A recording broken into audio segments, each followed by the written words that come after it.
El Señor esté con ustedes. Y con tu espíritu. Del Santo Evangelio según San Marcos. Gloria a ti, Señor. En aquel tiempo, Jesús fue a su tierra en compañía de sus discípulos. Cuando llegó el sábado, se puso a enseñar en la sinagoga, y la multitud que lo escuchaba se preguntaba con asombro: ¿De dónde aprendió este hombre tantas cosas? ¿De dónde le viene esa sabiduría y ese poder para hacer milagros? ¿Qué no es este el carpintero, el hijo de María, el hermano de Santiago, José, Judas y Simón? ¿No viven aquí entre nosotros sus hermanas? Y estaban desconcertados.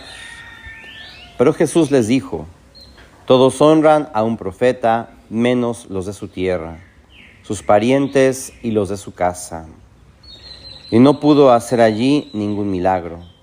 Solo curó a algunos enfermos imponiéndoles las manos. Y estaba extrañado de la incredulidad de aquella gente. Luego se fue a enseñar en los pueblos vecinos. Palabra del Señor. Gloria a ti, Señor Jesús. Si gustan sentarse un momento.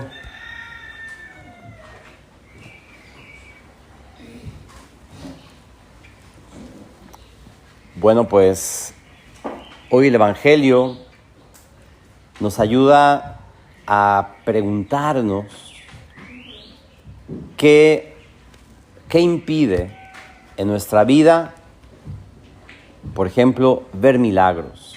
¿O qué es un milagro? ¿O qué impide, a lo mejor en nuestra vida, poder experimentar a Dios? ¿O qué quiere decir experimentar a Dios también? Nosotros venimos a la iglesia, pues porque creemos en Dios y sabemos que algo bueno, ¿verdad?, se nos ofrece en los sacramentos, en la Eucaristía, pero quizás no entendemos del todo cómo es que Dios quiere hacerse presente en nuestra vida. Y sin embargo, tenemos personas, ejemplos. Por ejemplo, ahora últimamente aparece mucho esta vida de un joven de 15 años, Carlo Acutis, que próximamente va a ser santo y que a los 15 años alcanzó la santidad.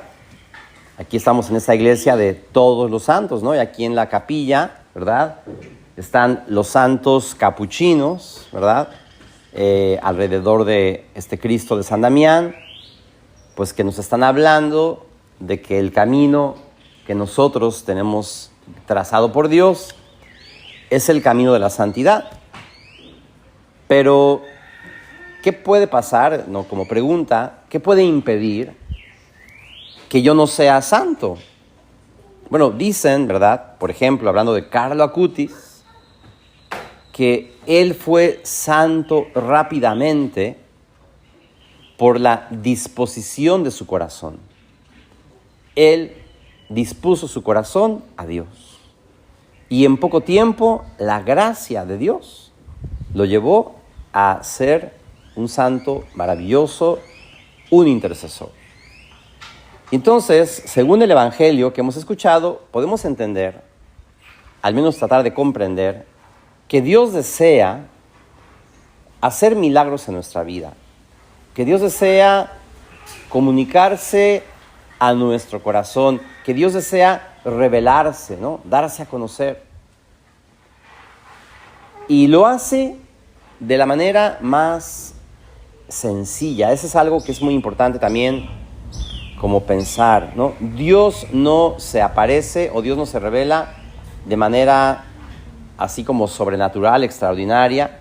A veces lo hace pues porque hay personas que tienen quizás una misión especial, pero lo normal de todos los santos y de las personas que han conocido a Dios, que han creído en Él, es que Dios se hace presente en sus vidas de manera muy oculta, de manera muy sencilla. Y a lo mejor uno piensa, ¿no?, que para que algo venga de Dios tiene que ser como espectacular. ¿Y qué pasa? Jesús está en su tierra, dice el Evangelio, que Jesús fue a su pueblo. Porque Jesús, antes de manifestarse como el Hijo de Dios, era uno del pueblo. No tenía nada de especial, de extraordinario. Era el hijo del carpintero. O sea, no tenía una áurea, ¿verdad? No tenía así como unos poderes. No, trabajaba igual que cualquier persona. Y justamente esa es de las cosas más maravillosas de la encarnación, pues que Dios se hizo hombre y creció como hombre en nuestra historia. Y de repente, ¿no?, los de su casa dicen, caray, ¿a poco este que está aquí, este con el que hemos vivido, que lo conocemos, a su familia, cómo es que es el Hijo de Dios o cómo es que es el Mesías? No lo podían creer. Pero es verdad, Jesús los estaba invitando a creer. Y los de su tierra no querían creer. O decían, no, ¿cómo él si lo conocemos? Y fíjense que una de las cosas que más nos pueden impedir un cambio son los prejuicios. ¿Qué es un prejuicio? Esta persona, el marido, el hijo, ya no puede cambiar. Ya no hay nada que hacer. Este país, lo que sea, ya los mexicanos somos así, ya nada puede ser mejor. Claro, la actitud condiciona mucho el resultado. Si yo digo, no va a cambiar, ya no puede ser mejor, ya mejor no esperamos nada, no va a pasar nada. Porque el prejuicio, de alguna manera, hace que nuestro corazón no esté dispuesto a los regalos, a las sorpresas. Y precisamente yo creo que este tiempo y este tiempo nuevo en la iglesia es un tiempo de esperanza para poder entender nosotros que Jesús hoy en este día quiere hacer milagros, pero los va a hacer de la manera más sencilla y vamos a decir de la manera menos esperada, imaginada. Nosotros estamos invitados a confiar en Él, en su amor, porque confiar en Jesús es confiar en su amor por nosotros, que es incondicional. Y entonces los milagros pueden ocurrir porque vamos a disponer nuestro corazón. ¿Qué le pasó a este pueblo? A este pueblo donde Jesús creció, no tenía el corazón dispuesto. Y Jesús estuvo luchando toda su vida pública para que al pueblo donde fue enviado, a los israelitas, llegara la salvación de Dios. Pero el pueblo no quiso creer que ahí Dios estaba obrando su promesa. Y un día, de hecho en el Evangelio aparece que Jesús lloró por su pueblo, lloró por Jerusalén y llorando decía, si hubieras aprovechado la oportunidad que tu Dios te daba, pero no la quisiste aprovechar. Y entonces, a veces nosotros estamos esperando que pasen cosas como extraordinarias o que pasen ciertas cosas para creer, para cambiar. Y Jesús nos está diciendo que Él ya está aquí entre nosotros, que ya no tenemos que esperar nada, ya no tenemos que esperar una revelación, una manifestación de Dios, porque la gran manifestación ya la dio, o ya se dio en su encarnación y sobre todo en su Pascua.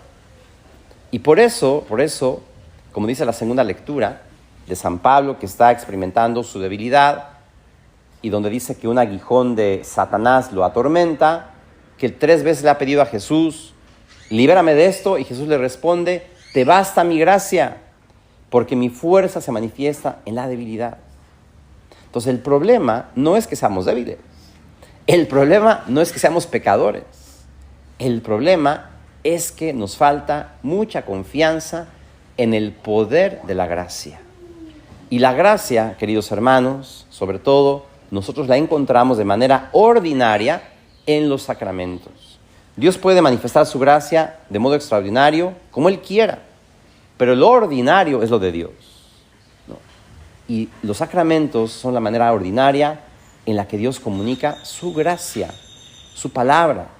Ayer, ahí en el santuario del Padre Pío, tuvimos una primera comunión Y dos niñas se prepararon, fíjense, dos niñas se prepararon con gran deseo para su primera comunión, venían de Mérida. Pero su mamá le dijo, pues lo más seguro pues, es que no va a haber primera comunión porque pues, viene un huracán.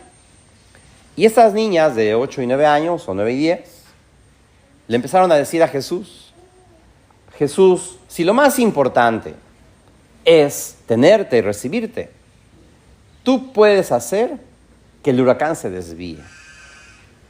Y toda la semana decían, y así me lo contaba la mamá ayer, es que mis hijas le decían a Jesús, Jesús, es que te queremos recibir, es que eso es lo más importante, es que nos hemos estado preparando por más de 2 años y queremos ya recibirte.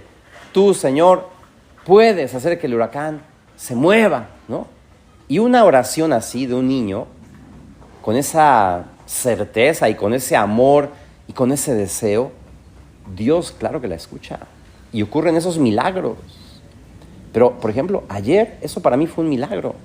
Ver cómo la oración de 2 niñas que querían recibir su primera comunión y tenían ese amor por Jesús, o sea, lograron, y con la oración de muchos también, seguramente, pero para ellas fue una confirmación que Jesús les dijo, claro que yo muevo el huracán para que ustedes tengan este día para ustedes y me puedan recibir. Entonces, ¿qué es lo extraordinario? Lo extraordinario es como que poder vivirlo en lo ordinario, ¿no? En lo ordinario de cada situación que nos toca vivir. Pero fíjense qué importante la fe, qué importante nuestra manera de orar, ¿no? Qué importante nuestra manera también de desear. Yo creo que si algo quiere Jesús es que podamos desear como su corazón desea, cumplir su proyecto en nuestra vida. Para que no pase lo que dice el Evangelio. Dice el Evangelio, y estaba extrañado de la incredulidad de la gente. Dice, estaba extrañado de la incredulidad. Espero que Jesús no se quede extrañado de nosotros, sino más bien que se alegre porque creemos en Él, porque confiamos en Él, porque tenemos nuestro corazón dispuesto a Él. Bueno, pues sigamos celebrando y sigamos ahora preparando el corazón para todos los milagros que Dios quiere hacer en nuestras vidas. Que María, nuestra Madre, nos ayude a abrir el corazón cada día más para que su palabra viva siempre en nosotros.